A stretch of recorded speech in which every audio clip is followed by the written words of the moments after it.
Yeah. Perfect. Hey y'all, we're your Buttons Babes, and we're back at you with another episode.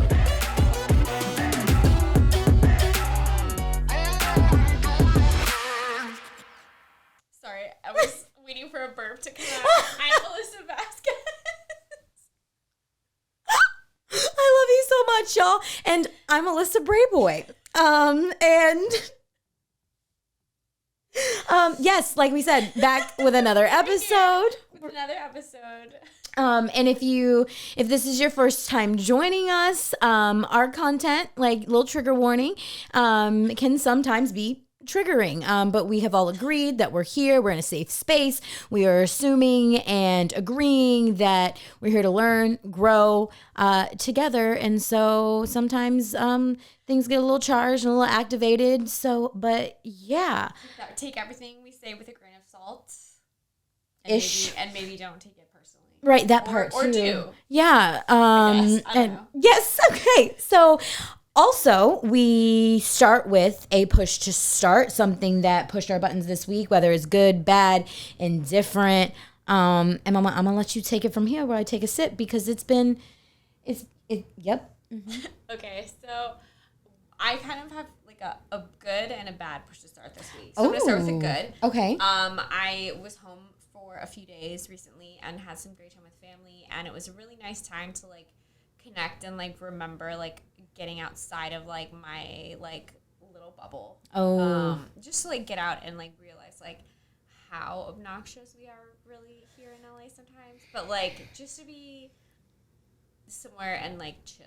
That was super nice. My not so ideal push to start, because sometimes you just need to have something negative, did turn into a positive. Okay. So I don't remember her first name or her last name, but there is a young woman who is a abortionist healthcare like pro choice supporter who like was mocked by congressperson, senator, political person who should fucking know better, a grown-ass man. Oh, I think I know continue. I think I know what you're talking about. But he was like essentially like made a comment about her attractiveness in his eyes, which that's not what cares. Right? But so that's not what we're here for. Has turned that like crude remark into like $1 million plus donation for the donuts, right? It was never question mind. Mark. Damn it. I just like I've seen bits and pieces of it on Twitter, and I've been like, what? Like, it's irritating to me that still in this day and age, adult men are like commenting about like young women like in that way. Just in terms like you're literally like your only value is like, are you hot or nah? And like that just fucking irritates me. It's irritated me always, but like it especially irritates me now because I'm like, you're a fucking grown adult man. Like what are we? Fuck up. But like the fact that she was able to pivot that and like use that to fucking raise money. Yes. Just like, okay, this is obviously the shitty part of the button, but like awesome. Like I'm so inspired by like turning something like that around because I feel like it's so easy to just like. Whoa, like, or yes, just like, woe is me, like, not even what I was about to say, like, not address it because like I don't know how to handle it. To turn it on its axis and be like, no, okay, yeah, I'm gonna call you out on your bad behavior, and I'm gonna do something great with it, and use it to further the cause. Yes, I think it was the donuts. I saw a tweet. So weird. Yes. I saw a tweet about a senator that was like, the only reason you have this much turnout is because you're giving away donuts or something like that, or something that had to do with her size. And she's like, you know what? You're absolutely right, Senator. Like, for every donation, we're going to donate something else. And it just escalated. That I love when that happens. I can't say that I always do that in terms of turning things around. But we try, and we're learning. I need to try a little bit harder. So let's see. My push to start this week, y'all. So y'all saw the previous week we were testing out a Blackmagic camera. well, we finally have our own Blackmagic camera. New camera, who did? Yes, and so we're testing it out. We're playing with the settings, y'all. We're playing with the lighting. And we're the sound, obviously. Right? We are doing all of the things. Thank you for your patience. Thank you for the feedback. yes. Like we are aware, and we are growing here at Buttons, and like I flipped the fuck out. Like I also felt like a helicopter mom while I was waiting for the camera That, to like, arrive. package, like hovering, you're like, okay, where is it now? Yes, I would check. It has not moved in 4 hours. Why? Anytime I had a moment, I checked the tracking on the FedEx thing. I'm like, okay, cool. It's in Bloomington, California. Cool. Where it's is that in, even? bitch. It was like an hour away. I was so excited. I was like, oh my God, it's in Sun Valley. It's gonna be here today. And I would constantly check and then check outside, open the door. It was like, okay, it's not here yet. It's cool. Let me focus. You know it's an exciting thing when you're checking the door without checking your phone. You're just Yep. like, well, perchance. It'll be there. And so it was so fun. July. Right? I came upstairs from the studio space and I was like, camera's not here yet. I'm gonna take a snack break. And texting and like I was texting someone about the camera and I stepped outside and there it was. And I immediately texted Alyssa and I was like, it's here, and started pulling it apart. It was like, and I felt so fucking proud.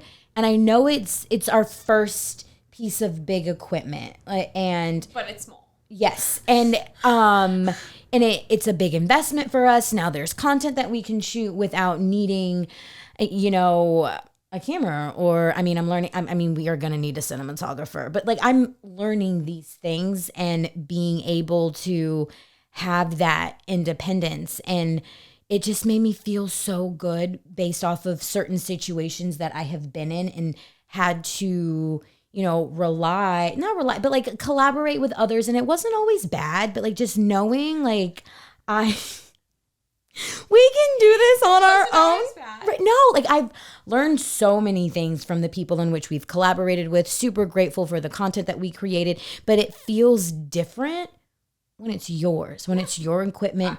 No one can say no. They can't take it from you. They can't hold it over your head. And it was just this proud mama moment for Buttons growing, but also for myself as an artist, as a filmmaker, as a business person. I was like, oh, I'm so proud. Like with the wallpaper also. I was like, I'm so Shout out to the wallpaper. hello. Amazing. Just, oh my goodness. So my push to start was leveling up, getting this amazing camera, learning how to figure it out. I have Only you could see the camera. right? but- Like, we'll figure it out. We'll figure it out. She's beautiful. And a lens that came with the camera, that felt super good too, because that's a whole other story that maybe will be a Patreon. No, it's just a whole other story, y'all. It is what it is. That's a whole other story. I felt great about getting the lens as well, and making that decision of like, okay, this is what we're doing. This is, and the steps to come. So, yes, felt super great about it. Wonderful, wonderful start. Yes. And so now, y'all, we're going to dive over to our bun of the week. Last week we touched on guilt and realized that guilt and shame go hand in hand. Guilt is when you feel that you've done something wrong, versus shame is when, Something is wrong with you. yes, like your whole self is wrong. And that was mind-blowing to me almost, because I always thought guilt and shame were the same. Like it was just a synonym for, and I didn't really understand the nuance. And so navigating that in the times, well, the things that have made me feel shameful, or like that there's something wrong with me as a whole person, like throughout my human experience, it's like learning the difference between the two and navigating and how to deal with them. I'm finding interesting. So I'm trying to figure out, like, where am I going with this? Mama, help. I mean, help. I really, until like last week, didn't really like grasp grasp the difference between them. So, Okay. like, I can't say that, like, my entire life I've been, like, navigating because I haven't really thought about them, truly. And I, last weekend, read... yes, Brene Brown's. Brene Brown's books that, like, really touched on shame and, like, guilt. And I was like, LOL, like... Perfect timing. Great timing, but, like, it was just, like, so many LOLs while reading. I have not read it yet. It has been given to me, and I was like, I'm gonna try. There's no way right now. But I'm. What were some of your takeaways from reading it? I mean, it was a lot of, like, here's situations and, like, takeaways that you can apply to your life, and that was things like, I read it quickly because I wanted to get it for you to also read, like, ahead of, you know, just so we were, like, able to share some stories through it. So I didn't take a lot of, like, digestive notes, which, like, are better. But there's a lot of, like, things that I think you'll, like, see that you're like, I want to underline this. Like, there's a lot of things that I wanted to underline. But it really... helped me kind of, like, understand my relationship with shame, and that, like, I have a lot of it. And that was, like, to me, I was like, oh, these are, like, parts of my personality, or this is just, like, who I am. But, like, reading it kind of helped me, like, oh, like, that's just, like, actually, like, a shamed part of me, but, like, that's not actually, like, my full whatever for that. It was a trip. Okay. But it was like, I'm a perfectionist. So, like, that 10-10 relate. Part of the book was like, it's like accepting your imperfection, something about imperfection. So is that, do you feel that is where your shame comes from, a lack of being perfect? Saying, like, sometimes that's where it comes from. I see. I want to say that's, like, all of my shame. Okay. But, like, definitely some of my shame comes from, like, not being able to meet, like, standards that I've set, or that, like, there's, like, an imaginary set standard for things. That's interesting. Like, sorry,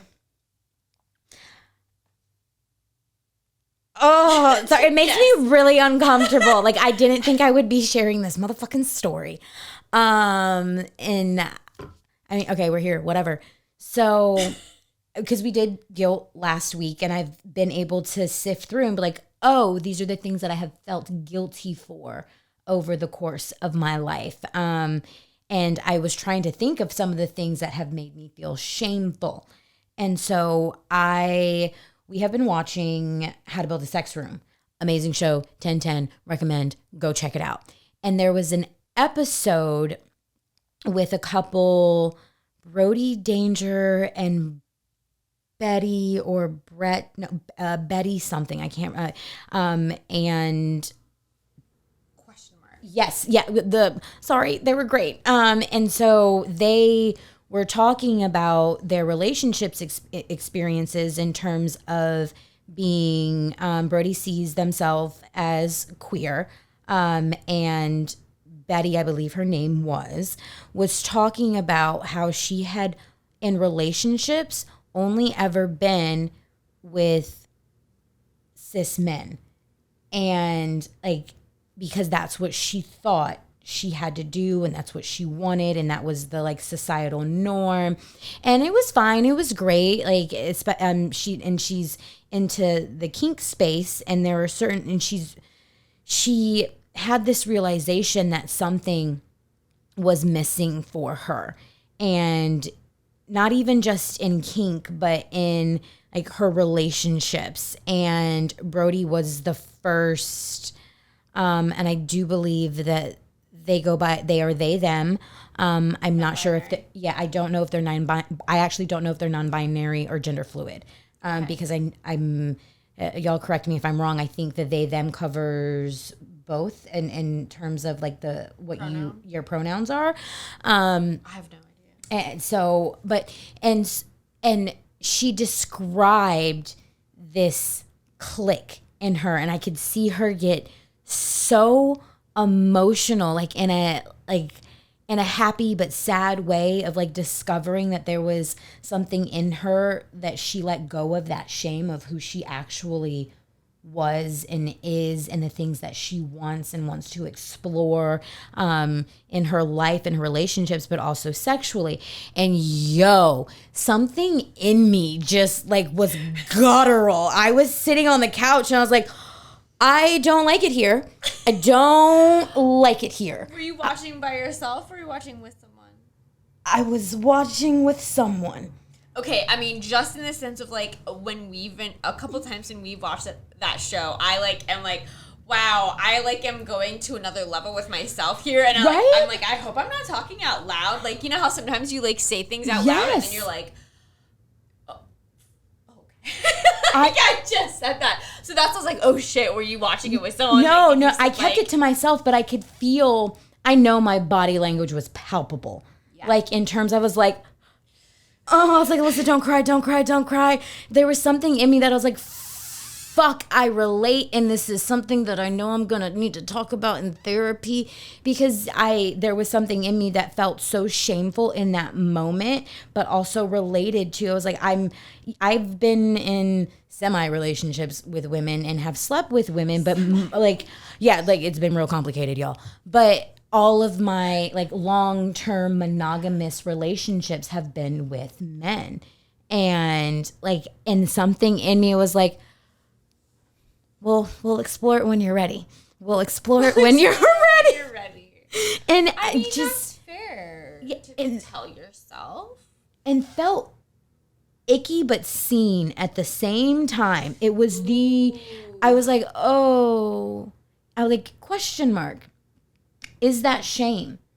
Like, in that moment, I did feel, it's like, something's wrong with me. But knowing, I'm like, no, nothing's wrong with you. Like, it was weird because I had two voices talking to me in that moment, two feelings. Like, there was so much duality happening and so much uncomfortableness. And I was like, I'm just gonna. You're like, I'm just trying to sit here. Right, I just want to watch this show. I'm very activated right now. And I'm just, nope, I don't like it here. But cool, dope, moving on, please and thank you. And I'm realizing that might be, not might be, it is the way in which I have dealt with shame throughout my life is suppressing it and also being like, I'll address it when I'm ready, or no, there's nothing wrong with me, or like, I know I'm not perfect, but like, this is who I am. Like in terms of for a while until like therapy and sitting through and figuring out why I've cheated on every partner that I've been with. Like I'm like, yeah, I felt guilty for doing the thing, but there was also a shame attached to it of there's something wrong with me in terms of being able to be faithful and loyal or be a good partner. I'm like, I'm not good enough for that kind of love. Yeah. And being like, okay, so I'm going to sit in the shame and further perpetuate this stigma that I have in terms of, and almost in this weird, like proud, shameful way, like I like saying out loud, I think there is a shameful piece of me that used to be like, get maybe even joy out of saying that I've never not cheated on someone. I mean, I feel like some of our patterns for sure, like there's like somewhere there's the existential. Oh yeah, another book reference. So good. I mean, it talks about that, and I think, I mean, I for sure have like ugly cried in the mirror just because I was like feeling some type of sadness way, and then like I need to watch myself ugly cry for 30 seconds. You know, like this, like I mean, you're honestly going through something, and like that's why you have this like heavy outpouring of feeling, but like also for whatever reason, I'm like, yeah, I want to like see that I'm like feeling something. Yes. You know, like that happens rarely, but like sometimes it happens and I'm like, okay, psycho. Like there's something to that. I do that often. But like Misery Loves Company. I mean, we like, I feel like secretly like to be in pain sometimes. Oh yes. For like some of the most ridiculous reasons. We're like, I mean, self-sabotage is real. Like so in terms of, I think we all are figuring out how to deal with our shame and work through it. I mean, something that's been great for me and probably a lot of people is therapy. But I haven't really touched like much on shame like in therapy. Really? I mean, like literally only up until last week, like did I know the difference? So like, okay, it's not something that like I've regularly talked about or been. But don't like, you think you like skate across it? Like if there are things. I mean, not consciously. Oh, Like that's the thing. Like it literally, like that's like I was reading, I and see. so many things were coming to like so many things were happening in my brain because I was like, oh wow, these previous moments or like these scenarios are like I am, these types of ways because of that literally. But like I wasn't aware that like that it was actually that, you know what I mean? Okay. Like, I was like completely ignoring that like elephant in the room at Compartmentalizing. Yeah. Like we're gonna put this over here. I don't want to feel or deal with you. I can function and we'll touch it later. Like I'm like literally like think parts of my personality. I'm like, oh, that's literally developed out of shame. Like, oh, fun. And also my therapist just went on mat leave, so like. Oh, wait, okay. Well, what you doing, bitch? Well, do you get a stand in? Yeah, so now I have to decide if I want to break in a stand in or just wait until she's back. How long? 4 months. Damn. Good for her. That's amazing. It's important. But wow, that's like until the end of the year. 3 months. I just did that again. That's the end of the year. Y'all, we about to be in August.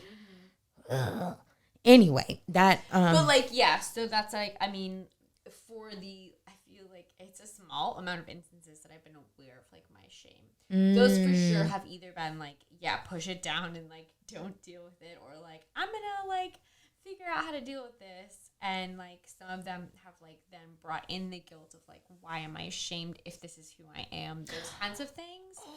But like I can't give you a lot of examples. How do you, like, you're in my brain. I was like, do you have an example of a positive thing that you have felt shame about?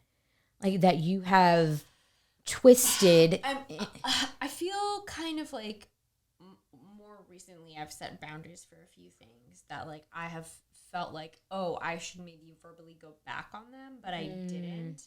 And like the initial shame of like, I once upon a time opened myself up to this, closed the door, am seeing what I might think is like a negative result of me closing that door for that thing. Okay. And then having a moment of like, oh, I should have, gone back on the boundary that I set. And then after a little bit of time realize like, no, that's okay.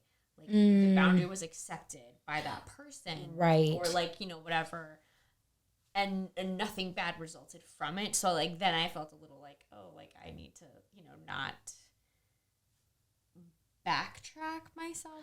Oh, I mean? like because but, then you're literally that's only like one thing that I can like that like just came to me right now. So I don't have a ton of like, because in that instance, like also I'm really burpy today. In that instance, I'm trying to think. My thought process is the opposite of shame is acceptance, right? Like in order to overcome that shame, like facing it, accepting who you are, where the fuck you are, all of that. But sometimes shame can also be in the wrong. Yes, and part of that is also we're not doctors or therapists or anything of that nature. We are sharing, right? Like, part of it is reprogramming that through therapy, through, self-awareness and self-care, self-love, all of that. But I lost it. Damn it. It'll come back. I'm going to catch that train. It's going to be totally fine, y'all. Accepting that that's where you are. And so by going backwards in it, you're just further possibly keeping yourself in that shame cycle. Is that what you meant in terms of like not going back? What And are you saying? never mind. Moving on. I am deep in this over analyzing of the shame. Because my example, all of that, I was like, how do I find my way to my example? Here we are. I'm just gonna go there, y'all. Is part of me feels like it's a really silly thing to be shameful about. Like it's a positive thing. I realize in and been called out on it a handful of times. I have a really hard time with how I shine, like, and feel ashamed about how loud I am, how, you know, like open and out there and just go getter. Like there is something and I do believe I'm working through it and it has gotten better and I'm stepping into my power and my shame. I mean, not my shame. I'm stepping into my power and my shine. But I used to be real motherfucking insecure about just being. I mean, because you're a little different, right? And when you're different, you stand out and people, I mean, as much as like everyone wants to blend in, I think at the same time, everyone wants to be recognized in some way. So like someone who is unapologetic, or even if they are semi-apologetic, someone who still like allows themselves to stand out in whatever way is like, I mean, it's inspiring, but it's also like, okay, well, maybe like what makes you so special, you know? I mean, there's if you yes. also are suppressing something because you're not confident enough to try to stand out like someone else, or like you want to and you've tried but you didn't succeed or something. So I mean, jealousy, I think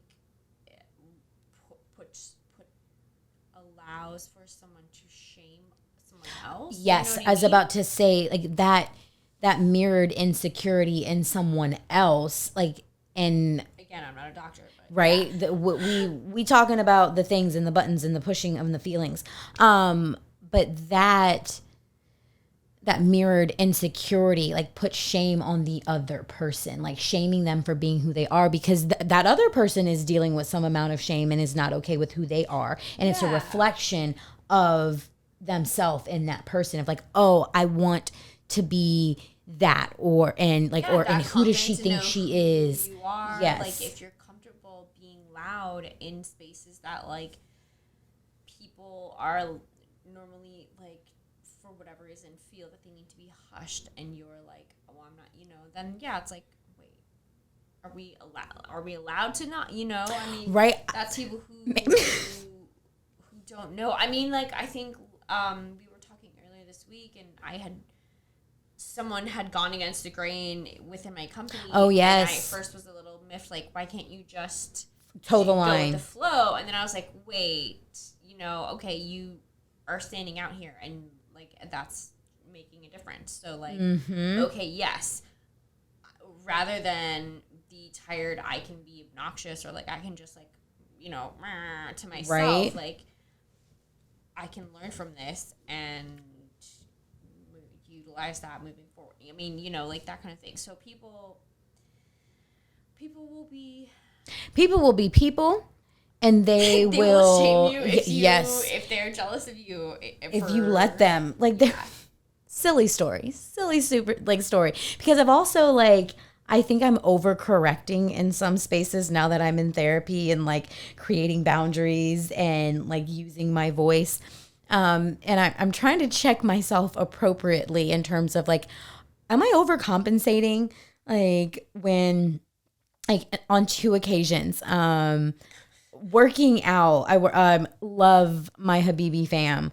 And I know it was a joke and I know it came from a place of love, but one of our, like classmates was like, Alyssa, shush, you're so loud. I'm like, yeah, I am. I'm not going to be shushed. And I was like, whoa, calm down. Went on like a tirade about it. I'm like, no, like, yes, I know I'm the most and I'm super this or that. And I recently went to see a fucking terrible movie. A screening of this independent feature film. And the person that I went with, they were like, shh, Alyssa, stop. I'm going to put you in the car. I'm like, I can't. No, what, you going to put everyone else in the car that's having the same visceral reaction to this movie that I am? Like, I sat there. I'm like, am I doing it again? Am I doing that thing where I am overcompensating for like being like shushed and put in a box and feeling small and like stepping into my power instead of sitting in shame? Like, and so it's that interesting, like recalibrating of being aware of self, because there has been some serious corrections. And I'm like, oh, okay. But it's like, in the same time, I'm like, oh, well, bitch, this is where you are. This is who you are, like who you are. And we're always going to be growing and evolving and learning and finding like and experiencing new things that we're either like guilty about or that, instill shame. And so like I'm learning it's important to like know and identify what those things are so that you can work through and move past them. Yeah, sure. And so I'm interested to continue to push the button and figuring out and talking about the ways in which to handle them, identify. I was going to say, like, how do you handle like a shame moment, like a recent shame moment? Like, oh, saying that I'll deal with it when I'm ready to deal with it. I'm kidding. I'm kidding, y'all. I'm kidding. How have I dealt with the shame moment? A lot of what I've been doing lately is getting still with myself and like being quiet and listening, whether it's, feeling my feet on the floor or like sitting down and actually getting on the ground or like going outside and grounding like on the earth, or even like having a moment of looking at myself in the mirror and having a conversation and be like, hey, dead ass, y'all. I talk to myself. She has so many mirror conversations. If you're talking to Alyssa, you're actually talking to her through the mirror. Yeah, like I'm so many conversations with myself in the mirror of like, hey, yo, like what, I love you, what's going on? Or, and just locating where I am and where that's coming from and what the root of it is. And not so much sitting in this is happening to me, like, being stuck. Yes. And it's like, okay, what, like, this is information, like taking it as information, and being like, okay, what did you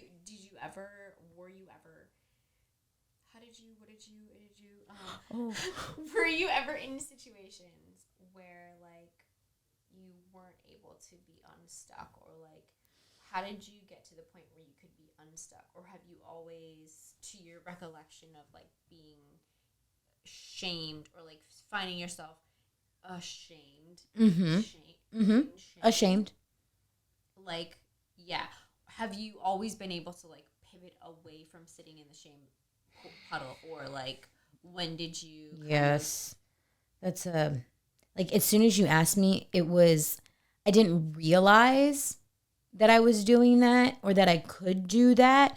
There are still some things that I have to go back and revisit that like pop up and I'm like, oh really, I thought we had moved past this feeling and this, like, what, we're back. Here okay, clearly we like, I've always rather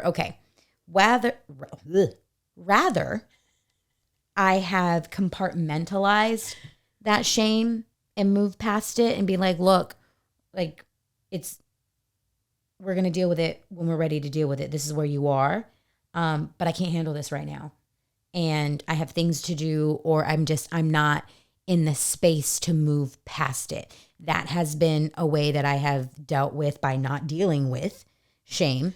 And like, oh, dealt with by not dealing with. Yes, like that. Sometimes that is exactly where the fuck I am, where other people are. Like, it's just like, nope, I'm not there. That's it. Mm-hmm. I am aware that I am not aware, or I'm aware that I cannot right now, and that's okay. Hopefully we'll get there one day. And the other side of that is like accepting and like telling myself like, okay, well, hey, I still love you. Good, bad, ugly, and different. Yeah, like I'm like, yo, okay, I get that we feel this way. And like, people and your upbringing have made you feel this way, or you have made yourself feel this way. But okay, what are we going to do about it? What are you going to do with this information, Alyssa? And it has been like, that is what gets me unstuck and makes me like, I'm real motherfucking optimistic. And so like, I get excited about the challenge or the lesson of like, okay, what are we going to do about it? I don't like this. I don't like where I am. I don't like who I am in this moment, but this is who the fuck I am. And so for me, when it has come to shame, it's a matter of accepting it and then finding the way, if I want to do anything about it, I'm like, okay, so we change and we start to do things different that are uncomfortable. We start having uncomfortable conversations. You take your ass to therapy. Like, you set boundaries. Like, I'm like, oh, okay. And so I'm someone who doesn't like to be stuck for very long because I need to move forward. And so learning how to sit still with myself was its own whole process because I constantly want to be moving. But I'm like, oh, in order to move, sometimes you got to sit the fuck down and be still. And so that has been, off the top of my head, the two ways that I have dealt with shame and like getting unstuck and being able to do that, and just acceptance has been really big.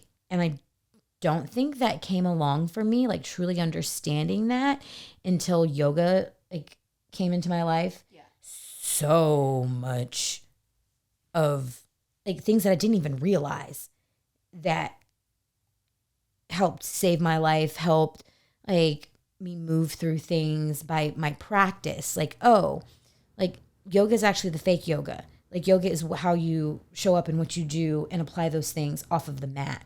And so it's been interesting to see the parallels in my practice and to what's going on in my life. Yeah. In terms of like getting into a pose or moving through something, falling out of it. Like, and I'm like, oh, fuck. All right. It's like, it makes so much more sense, or you hate it so much more when it's like IRL and you're like, this is what it means to breathe through things. Mm-hmm. This is what it means to get back up when you fall out of a pose. Great. I love that. Slash hate it. Yeah, like, and sometimes just the breath, just breathing. I'm like, well, how simple and stupid. Like, I feel stupid sometimes. I'm like, oh, I just have to breathe. Literally the most simple thing. Right? That we do unconsciously. Subconsciously. Also unconsciously. Yeah, like, we do it in our sleep, so we're not thinking about it. Anyway, so y'all, I'm curious, what are some of the ways in which you have dealt with and moved through shame? And yes. Did you know what shame was? Yes. Or did you, as similar to me more recently, become a little bit more aware of what it is?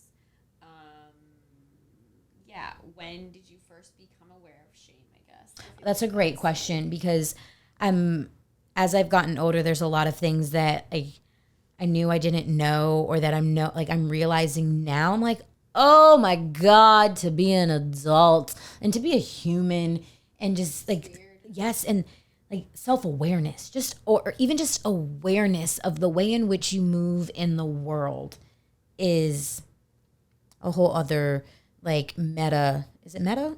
Not meta. What?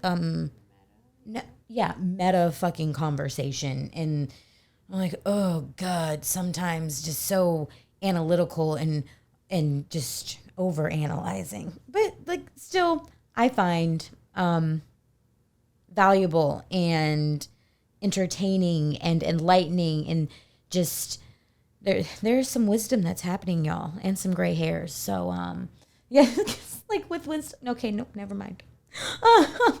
So anyway, we're moving on to our push replay because I said I don't want to go here anymore. Avoid another rambling tangent. That part. Okay, so today we're pushing replay on a topic versus a comment. So this is being pulled from a previous button of the week, feeling your feelings. Okay, so I didn't put the timestamp on here. We will have that for you in the description. That part. But you and I are having a conversation about like when you kind of accept and recognize that you are in a toxic relationship. And this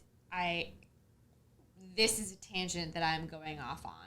So that's why I was like, let's pick back up on this tangent. The things that we said were going to be buttons that haven't been buttons yet. So here we are. So when you recognize and accept that you're in a toxic relationship and it's not going to work, how long did it take to get there, and why?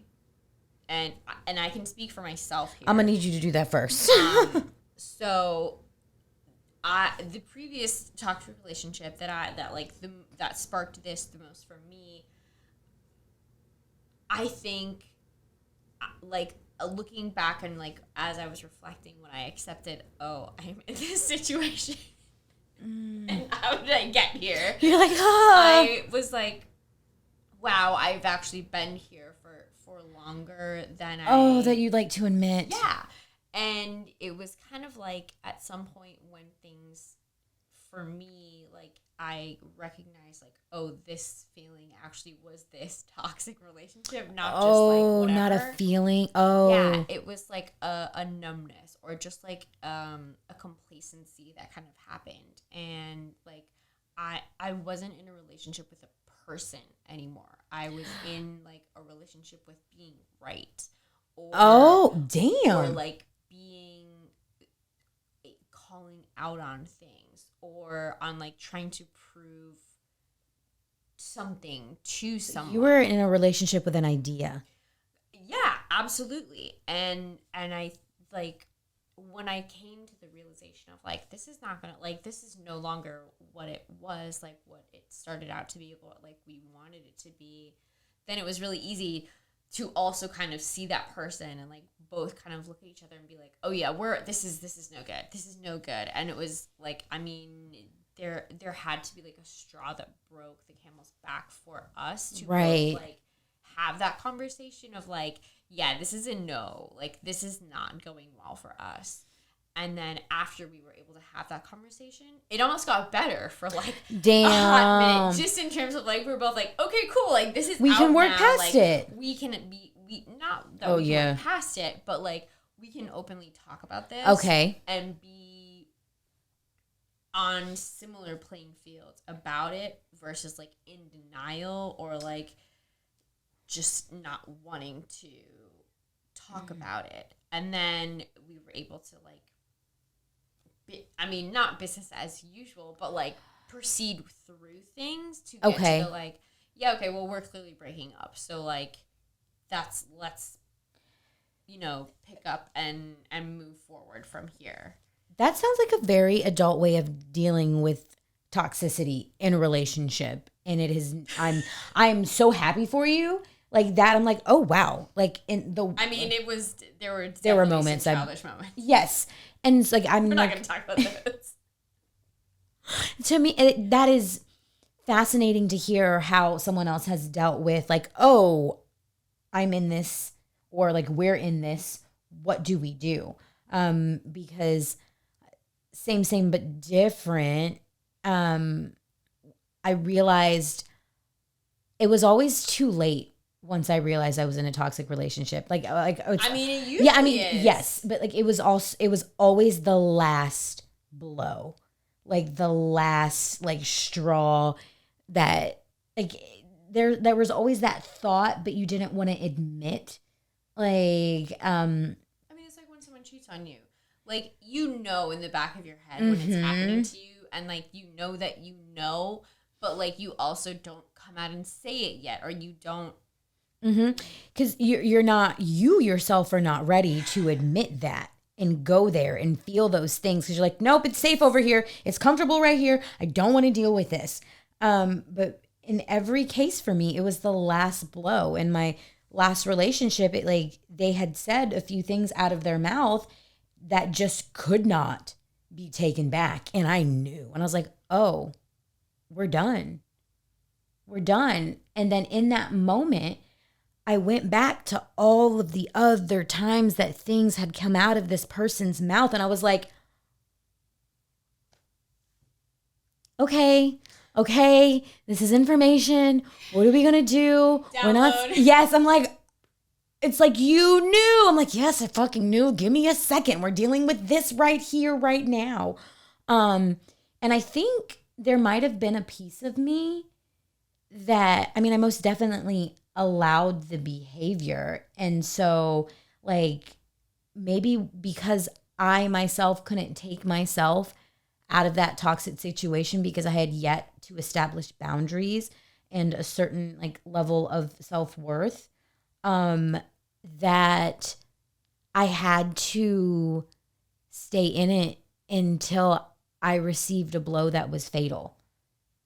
And I mean, rock bottom. Yeah, like I'm rock bottom, if you will. I mean, I think that's in most cases of like accepting those kinds of things. That's what it is, right? Like a cheating partner, a partner who abuses you mentally, physically, or emotionally. Like there is a like that was the last straw. I mean, even not abuse, even just like a toxica, you know, whatever, right? Like there's like she did something that was just too fucking cuckoo, and it's like That's it for shit, me. you know, That's I mean, a no for me, dog. Yeah. I don't know.